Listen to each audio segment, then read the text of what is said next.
A day in my life as a Danish electrician. I meet at my company around 7 a.m. to get a little bit of coffee because, well, we love some coffee. Then it's time to get the packages we need for today's work. Today was fairly simple. I only needed the sensor and then I could drive to the first customer. The first customer had this really cool gate and then it was time to look at the work. They were planning on expanding the house and building a glass structure here and they needed some power to that. So my job was now to find out how we could get some power over there. They had this nice circuit breaker board. There was enough space for one more circuit breaker and then I need to find out how I could get the cable over here. Luckily, the customer said they needed to have a trench dug because they needed water pipes all the way from here along the house. That meant my job was a little bit more easy and I actually didn't need any tools. Now this was the hard bit because now I needed to find out how expensive this would be and give a price. And I hate doing that, but I hope you enjoy my acting. And then it's on to the next customer. Here at the next customer, I actually need the package I grabbed this morning because the customer had a broken sensor and yep, that's definitely a broken sensor. Wonder what happened here. Well, it doesn't work, so let's open it and change it to a new one. And in here,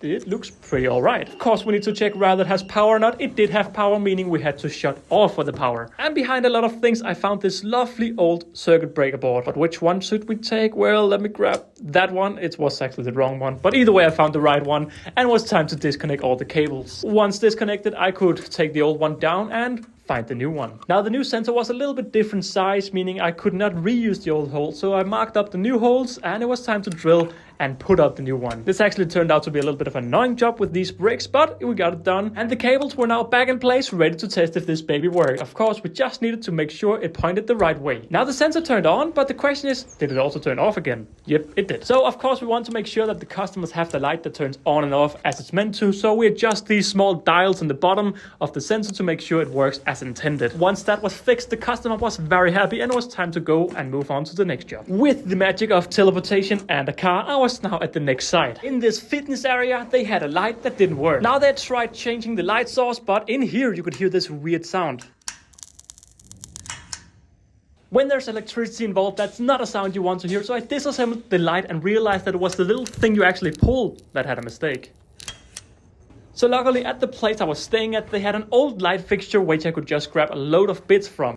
Meaning we could just swap the old bits for some new bits without actually buying a new light. And yeah, I had not tried this before, but it was fairly easy. But sadly, the sparks had also killed the driver, so we had to replace the driver with another old one. Now they are planning to change all of these to LEDs in the future, but for now I changed it, I fixed it all, and boom, the light worked once again. Now this job definitely caused a lot of mess because I had to, well, disassemble two lights to fix one, but I got it all clean and was on to the next job.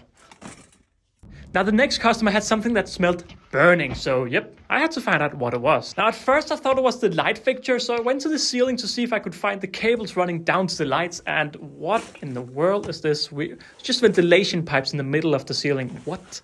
Either way, it's always fun going out and digging in all of this insulation just to find out that there weren't any cables up here. These were not the right cables and I don't understand what actually happened.